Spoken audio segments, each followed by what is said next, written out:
৭০ সাল ৬ দফা ১১ দফার আন্দোলন তুঙ্গে আমরা নোয়াখালীতে ছাত্র সংগ্রাম পরিষদের পক্ষ থেকে আন্দোলনকে সামনের দিকে এগিয়ে নিয়ে যাচ্ছিলাম।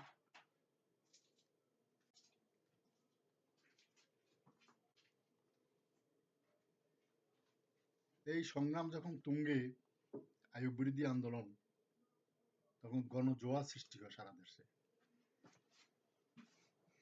সেই গণজোয়ারে মুখে 19শে ফেব্রুয়ারি 69 সালে সেনবাগে পাক সেনাবাহিনী মিছিলে গুলিবর্ষণ করে। সেই গুলিবর্ষণে একজন শ্রমিক সহ 2 জন মৃত্যুবরণ করে, শহীদ হয়। এই গুলিবর্ষণের প্রতিবাদেই আমরা তখন ছাত্র সংগ্রাম পরিষদের পক্ষ থেকে 20শে ফেব্রুয়ারি তারিখে সারা নোয়াখালীতে হরতাল আহ্বান করি। আমি তখন আমি জেলা ছাত্র ইউনিয়নের তখনকার সাধারণ সম্পাদক। সেই প্রসঙ্গেই এই ছাত্র আন্দোলনের নেতৃত্বের একটা দায়িত্ব আমার মধ্যে পড়ে। বিশেষ করে আমি যে এলাকায় থাকি, মাইজদি বাজার ছিল আমার এলাকা। এই এলাকায় মাইজদি বাজারে মেইন রোডের উপরে আমরা 20 তারিখ সকালবেলায় ব্যারিকেড সৃষ্টি করলাম। অনেকগুলো ইট স্তূপীকৃত করে রাস্তাটাকে টোটালি ব্লক করে দিয়ে সেই স্তূপের মধ্যে একটা বাঁশের ছড়ি লাগাইয়া, বাঁশের ছড়ির মধ্যে আইয়ুব খানের ছবি আর একটা ঝাড়ু দিয়ে আমরা টাঙ্গাইয়া দিছি। দিয়ে আমরা প্রায় 400-500 ছেলে ছাত্র আমরা মিছিল করতেছি, স্লোগান দিচ্ছি। এই অবস্থায় হঠাৎ করে মাইজদি দক্ষিণ দিক থেকে সেনাবাহিনীর ক্যাপ্টেনের একটা জিপ চলে আসলো। এসে দেখলো যে রোড এভাবে ব্যারিকেড, দেখে সে ব্যাক করলো। ব্যাক করে আবার মিনিট 2-3 পরে সে আবার আসলো। আবার যখন আসলো তখন এই তার গাড়ির সামনেই আমার স্পষ্ট মনে আছে, আমার হাতে একটা কালো পতাকা একটা রডের মধ্যে পেঁচানো ছিল এক হাতে। সামনে দাঁড়াইয়া বাধা দিছি যে আমরা যাইতে দেব না, আমরা রোড ব্লক করছি। আমাদের সেনবাগে গুলি করে আমাদের যাদেরকে বাঙালি হত্যা করা হয়েছে তাদের লাশ চাই। আমি রাস্তাতে একা দাঁড়িয়ে তখন বক্তৃতা দেওয়া শুরু করলাম। রাস্তার চতুর্দিকে সমস্ত ছাত্ররা, পাবলিক জনগণ দাঁড়ায় আছে। হঠাৎ করে সে ক্যাপ্টেন জিপ থেকে জাম্প দিয়ে আমাকে ধরে তার জিপে উঠে ফেললো। উঠে আসে পা দিয়ে পাড়ায় ধরে রাখলো এবং পিছন দিকে সে গাড়ি আবার ব্যাক করে নিয়ে গেল। এখনকার যে বাস টার্মিনাল, এই বাস টার্মিনাল পর্যন্ত ব্যাক করে সেখানে যেয়ে তারা আরো ফোর্স সে সংগ্রহ করলো এবং উত্তর দিকে মাইজদি বাজারের উত্তর দিকে সেদিক থেকেও ফোর্স সে সংগ্রহ করলো। এগুলি আমার জানা নাই, আমি বলতে পারবো না। আমি তখন তার পায়ের নিচে, সে ক্যাপ্টেন, খোলা জিপের মধ্যে আমার রেখে সে আবার উত্তর দিকে রওনা দিল, মাইজদি বাজারের দিকে। এসে দুই দিক থেকে আর্মিরা এসে রোড ক্লিয়ার করলো। ক্লিয়ার করে আমাকে নিয়ে তারা চলে যেতে লাগলো ক্যান্টনমেন্টের দিকে, কুমিল্লা ক্যান্টনমেন্টের দিকে। চৌমুহনী যাওয়ার আগেই আপনার এখানে এখনকার যে টিভি সেন্টারের সামনে যেয়ে তারা দাঁড়াইলো। সামনে তাদের 3 ট্রাক সৈন্য, পেছনে সৈন্য, মাঝখানে ক্যাপ্টেনের গাড়িতে আমি, এবং আমাকে ক্যাপ্টেনের গাড়ি থেকে নামাইয়া নিক্ষেপ করলো ওই জিপের মধ্যে, সিপাহীদের জিপের মধ্যে। সিপাহীরা আমাকে সেখানে নিয়ে পাড়াইয়া টর্চারিং করা, যা করা শুরু করলো টর্চারিং। এই অবস্থায় আশপাশের লোকজন তার এই দৃশ্য দেখতে পাইছে যে আমাকে ক্যাপ্টেনের গাড়ির থেকে, জিপ থেকে আমাকে ট্রাকে তুলছে। পেছনে নোয়াখালী শহরে, মাঝি শহরে গুজব রটে গেল যে আমাকে মেরে ফেলছে, আমার লাশ নাকি জিপে থ্রো করতে মানুষে দেখছে। উত্তেজনা আরো বেড়ে গেল নোয়াখালীতে, মাঝি শহর এলাকাতে। আমাকে নিয়ে আর্মি চলে যাচ্ছিল ক্যান্টনমেন্টের দিকে, কুমিল্লার দিকে। চৌমুহনী যখন রেলওয়ে গেট, এখানে যাওয়ার পর রেলওয়ে গেটটা পড়ে গেল, ট্রেন আসতেছে, এই কারণে আর্মি গাড়ি আর ক্রস করে পূব দিকে যাইতে পারলো না। পানি থানার এখানে সামনে রাস্তার উপর তারা থেমে গেল। এই অবস্থায় চৌমুহনী কলেজ থেকে ছাত্রদের একটা মিছিল তখন মুভ করলো চৌমুহনী বাজারে। ওই পাশে ফাঁড়ি থানায় ওসি রব্বানি ছিল। রব্বানি সাহেব এসে তখন আর্মিকে বুঝাইলো যে এই বাচ্চা আপনি আর আপনার সামনে যাইয়েন না, ছাত্রদের মিছিল আসতেছে। তখন সারা দেশে ছাত্রদের মিছিল মানে আর্মির জন্য একটা আতঙ্ক, এবং ছাত্ররা অনেক জায়গায় অনেক থানাও লুট করে ফেলছে এবং গণ অভ্যুত্থানের রূপ নিয়েছে সারা দেশে। ওরা আর সাহস করলো না আমাকে নিয়ে সামনের দিকে যাওয়ার জন্য, আমাকে রব্বানী ওসির হাতে ছেড়ে দিল। ওসি রব্বানী সাহেব তাদের কাছ থেকে আমাকে রেখে দিল। রব্বানী সাহেব আমার বললো যে ঠিক আছে বাবা, তোমার সাথে আমার একটা শর্ত, তুমি যে আমার এখানে আসো, ফাঁড়িতে আসো, এটা বাইরে খবর দিতে পারবে না, সন্ধ্যা আমি তোমার ছেড়ে দেবো। তার এই বক্তব্যে আমি একমত হলাম, তার শর্তে আমি রাজি হলাম। ওই ফাঁড়ি থানাতেই একটা সিটের মধ্যে আমাকে শুয়ে রাখলো, সারাদিন আমি এখানে শুয়ে আছি, বাইরে কোনো খবর আমি দিইনি। সন্ধ্যার দিকে আমাকে ছেড়ে দেওয়ার জন্য প্রস্তুতি নেওয়া হয়েছে।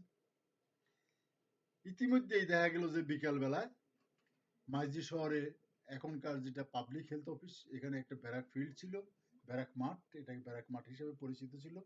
সেখানে বিরাট গণজমায়েত হলো। কিসের? আমাকে এইভাবে নিয়ে মেরে ফেলার প্রতিবাদে। লাশ চাই, গুজব রোটে দেওয়া হলো, রোটে গেল যে আমাকে মেরেই ফেলছে, আমার পাওয়া যাচ্ছে না, কোথায় আমি তাও বলতে পারবে না।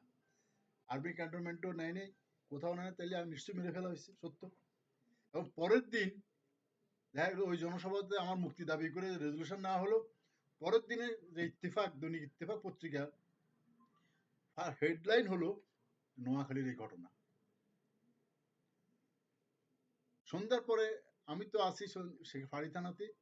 সন্ধ্যার পরে আমাদের মাইজদি বাজার সংগ্রাম পরিষদের সভাপতি শফিকুর রহমান সাহেব, আমি ছিলাম সংগ্রাম পরিষদের সেক্রেটারি, উনি গেলেন, যাইয়া রব্বানী সাহেবের সাথে ওনার পুরো পরিচয় ছিল, উনি যাই আমাকে সেখান থেকে নিয়ে আসলেন এবং রব্বানী সাহেব আমাকে দিয়ে দিলেন।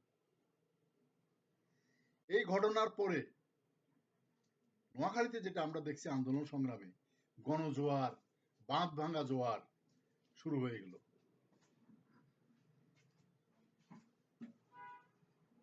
সত্তরের শেষ দিকে যখন আইয়ুব খান আর টিকতে পারতেছিল না, তখন সে ইয়াহিয়া খানের কাছে ক্ষমতা হস্তান্তর করে চলে গেল। ইয়াহিয়া খান ক্ষমতা দখল করেই সে ঘোষণা করলো সে নির্বাচন দেবে, সাধারণ নির্বাচন দেবে। দেশ নির্বাচনের জন্য প্রস্তুতি নিচ্ছে, আন্দোলনও চলছে, সংগ্রামও চলছে। 11 দফা 6 দফার আন্দোলন তুঙ্গে। তখন নির্বাচন হলো, 70-এর নির্বাচন হলো। নির্বাচনে আওয়ামী লীগ সমগ্র পাকিস্তানে মেজরিটি সিট গ্রহণ পাইল, নির্বাচিত হইল। কিন্তু পাক সরকার আওয়ামী লীগকে ক্ষমতা দিল না। আওয়ামী লীগের নেতৃত্ব শেখ মুজিবের হাতে ক্ষমতা আসছে না। সে ক্ষমতা না আসায়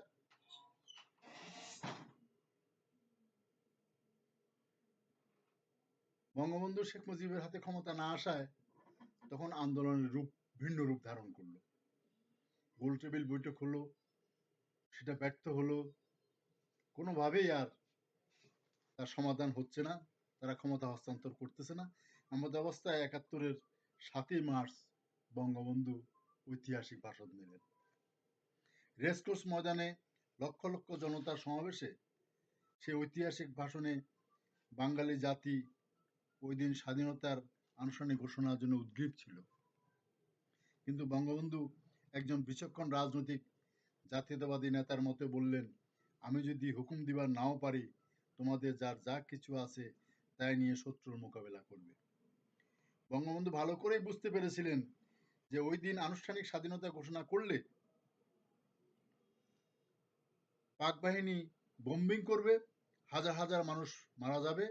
তাই তিনি সুকৌশলে ঘোষণা করলেন, এবারের সংগ্রাম মুক্তির সংগ্রাম, এবারের সংগ্রাম স্বাধীনতার সংগ্রাম।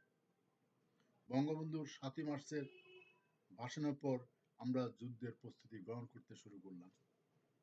মাইজদি বাজার সর্বদলীয় সংগ্রাম পরিষদ গঠন করা হলো। শফিকুর রহমানকে সভাপতি এবং আমাকে সেক্রেটারি করা হলো।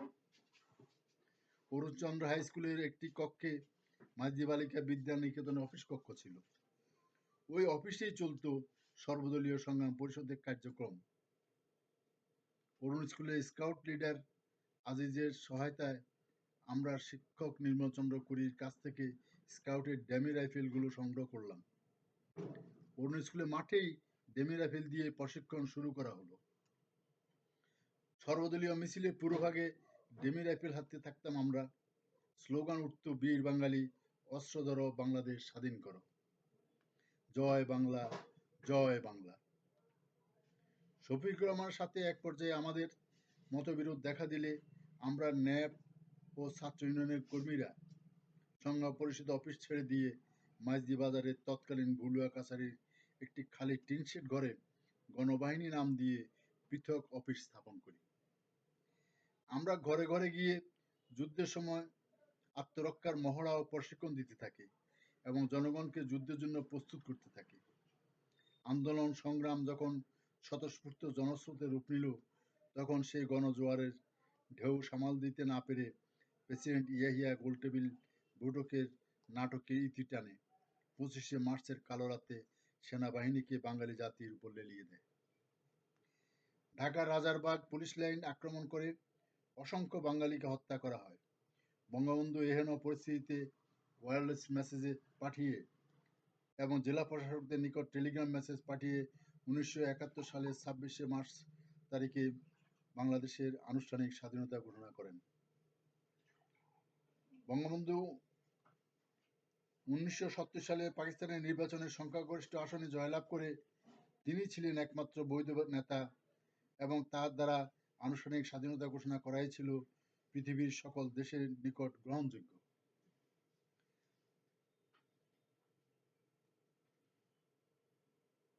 জিয়াউর রহমান চট্টগ্রাম বেতারে বঙ্গবন্ধুর পক্ষে স্বাধীনতার ঘোষণা পত্রটি পাঠ করেছিলেন মাত্র। শুরু হলো মুক্তিযুদ্ধ, সশস্ত্র মুক্তিযুদ্ধ। 23শে এপ্রিল 1971 সাল পর্যন্ত বৃহত্তর নোয়াখালী অঞ্চল ছিল সর্বদলীয় সংগ্রাম পরিষদের কর্তৃত্বে। 23শে এপ্রিল পাক সেনারা লাকসাম হয়ে নোয়াখালীতে প্রবেশ করে এবং জ্বালাও পোড়াও করতে করতে চৌমুহনী টেকনিক্যাল স্কুলে এবং মাইজদি শহরে প্রবেশ করে নোয়াখালী তাদের দখলে নিয়ে যায়। আমরা নিজ নিজ মতে আত্মরক্ষা করতে গ্রামে গঞ্জে জনতার মাঝে ঢুকে পড়লাম। আমি প্রথমে বিমলেন্দু মজুমদারের পরিবারের সকলকে সঙ্গে নিয়ে মাইজদির পশ্চিমে আশ্রয় নিই। সেখান থেকে মৃণালকান্তিকে সঙ্গে নিয়ে তার বোন চিত্রা দিদির ফেনীর মাস্টারপাড়ার বাসায় আশ্রয় নিলাম। পরবর্তীতে মৃণাল ও কালীপদকে সঙ্গে করে ভারতে রওনা হলাম। প্রতিমধ্যে ফেনীর একিনপুর বর্ডারে পাক বাহিনী কর্তৃক প্লেনে বোমা হামলার শিকার হই। প্রাণে বেঁচে আগরতলা পৌঁছাই এবং ছাত্র ইউনিয়নের কেন্দ্রীয় নেতাদের সঙ্গে যোগাযোগ করি। পরে আবার দেশের অভ্যন্তরে প্রবেশ করি। এবার চতুর্দিকে যোগাযোগ শেষে আমি বিমলদার পরিবারকে সঙ্গে নিয়ে পুনরায় ভারতে রওনা দিই। আগরতলা পৌঁছে বিমলদার পরিবারকে তার আত্মীয়ের বাসায় স্থান দিতে না পেরে সিপিআই রাজ্য অফিসে রাত্রি যাপন করি এবং পরদিন বিমলদার পরিবারকে তাদের গন্তব্যের বাসে তুলে দিয়ে আমি চলে যাই ট্রানজিট ক্যাম্প ক্র্যাপস হোস্টেলে। সেখানে অ্যাডভোকেট শেখ আবদুল্লাহ সাহেব আমাকে সহ নোয়াখালী, ফেনী, লক্ষ্মীপুর অঞ্চলের মোট 24 জনকে প্রশিক্ষণ গ্রহণ করার জন্য আসামের তেজপুরে পাঠান। ট্রেনে করে তেজপুর যাওয়ার পথে আমাদের আভ্যন্তরীণ সামরিক বিমানটি ঝড়ের কবলে পড়লে দমদম বিমানবন্দরে জরুরি অবতরণ করতে বাধ্য হই। অবশেষে 30 দিন আসামের তেজপুরে গেরিলা প্রশিক্ষণ শেষে চীনের নাফা বর্ডারে আরও 15 দিনের বিশেষ প্রশিক্ষণ সমাপ্ত করি। মুজাহিদুল ইসলাম সেলিম, মোর্শেদ আলী, কুমিল্লার জুয়েল, গোলাম ফারুক, ডাক্তার খলিল, মহিবুর রহমান, কামরুল হাসান সহ 200 জনের প্রথম ব্যাচ তেজপুরে বিশেষ প্রশিক্ষণ শেষে ত্রিপুরা সীমান্তে এসে বিএসএফ এর তত্ত্বাবধানে পাহাড়ে নতুন একটি ক্যাম্প স্থাপন করা হয়। প্রায় 1 মাস অপেক্ষা করতে হয় বাংলাদেশ প্রবাসী সরকারের অনুমতির জন্য। যেহেতু ভারতের কেন্দ্রীয় সরকার সরাসরি আমাদের বিশেষ ট্রেনিং দিয়েছে, সেহেতু আওয়ামী লীগের সঙ্গে ঐক্যবদ্ধ কর্মসূচি না হওয়ায় আমরা প্রশিক্ষণ গ্রহণ করেও অভ্যন্তরে প্রবেশের অনুমতি পাচ্ছিলাম না। অবশেষে কমরেড মনি সিং সহ নেতৃবৃন্দ সোভিয়েত রাশিয়া সফর করে এলে আওয়ামী লীগের সঙ্গে ঐক্যবদ্ধ লড়াইয়ে লিপ্ত হন। গঠিত হয় সর্বদলীয় উপদেষ্টা পরিষদ। কমরেড মনি সিং ও অধ্যাপক মোজাফফর আহমেদ এবং মাওলানা ভাসানীকে সর্বদলীয় উপদেষ্টা কমিটির সদস্য করা হয়। গঠিত হয় সর্বদলীয় ছাত্র সংগ্রাম পরিষদ। আমি 21শে সেপ্টেম্বর তারিখে 24 জনের 102 নম্বর ও 103 নম্বর গেরিলা গ্রুপ অস্ত্রশস্ত্র সহ সঙ্গে নিয়ে বাংলাদেশের অভ্যন্তরে প্রবেশ করি এবং তৎকালীন রামগঞ্জের দশগড়িয়া এলাকার দৌলতপুর গ্রামে আমরা যোগাযোগ কেন্দ্র স্থাপন করি। আওয়ামী লীগের মুক্তিযোদ্ধা মোস্তফা ও সাখাওয়াতের গ্রুপের সঙ্গে আমাদের সমঝোতা হয় এবং আমরা দৌলতপুর গ্রামে বাংলাদেশের অভ্যন্তরে গোপনে প্রশিক্ষণ কেন্দ্র স্থাপন করি। ভিয়েতনাম ধরনের গেরিলা যুদ্ধের কাজে লিপ্ত হয়ে আমরা একটি গ্রাম মুক্ত ঘোষণার কাজ শুরু করি। প্রথমে দৌলতপুর গ্রাম, পানিয়ালা গ্রাম ও নোয়াকোলা গ্রামকে মুক্ত ঘোষণা করার প্রচেষ্টা চালাই। এই কাজের প্রধান কাজ ছিল গ্রামের আবাল বৃদ্ধ বনিতা সকল মানুষকে গেরিলা প্রশিক্ষণ দেওয়া এবং যুবকদেরকে রিক্রুট করে গেরিলা বাহিনীর সদস্য করা। আমরা আমাদের গ্রুপের সকল অস্ত্র ও বারুদ মাটির নিচে পুঁতে রাখি। আমাদের গেরিলারা বর্ণিত 3টি গ্রামে কারো বাড়িতে লজিং মাস্টার হিসেবে বা কারো বাড়িতে আত্মীয় হিসাবে সারাদিন থাকতো এবং এলাকায় জনগণের ভিতরে থেকে রিক্রুট করার কাজ, তথ্য সংগ্রহ করার কাজ ইত্যাদি করত। সন্ধ্যায় গেরিলারা দৌলতপুর গ্রামে মাস্টার কাজী শহীদুল্লাহর বাড়িতে ট্রানজিট ক্যাম্পে চলে আসলে যার যে দায়িত্ব পড়তো সে সেই কাজে বেরিয়ে পড়তো। দৌলতপুর গ্রামটিকে সন্ধ্যার সঙ্গে সঙ্গে আমাদের গেরিলারা ঘিরে রাখত। রাতভর চলতো একটি গৃহে প্রশিক্ষণ। অল্প কয়েকদিনের মধ্যে আমাদের গেরিলা বাহিনীর সদস্য সংখ্যা 80 জনে উন্নীত হয়ে গেছে। আমরা বিভিন্ন স্থানে ছদ্মবেশে এবং ছদ্মনামে কালো মুখোশ পরে অপারেশন করতে থাকি। আমার ছদ্মনাম ছিল সাত্তার কমান্ডার। আমার নাম শুনেছে এলাকার মানুষ, কিন্তু আমাকে কেউই চিনতে পারেনি। খাদেমুল্লাহ ছিল আমার ডেপুটি কমান্ডার। আতিকুল্লাহ চন্ডুভাই ছিল রামগঞ্জ থানা এলাকার কমান্ডার। তিনি আমাদের বিশেষ গেরিলা বাহিনীর লোক হিসেবে প্রকাশ্যে কাজ করতেন শ্রমিক নেতা মহিবুল্লাহ, ন্যাপ নেতা শামসুল আমিন, ছাত্র নেতা মাস্টার নূর মোহাম্মদের নেতৃত্বে অনেকেই।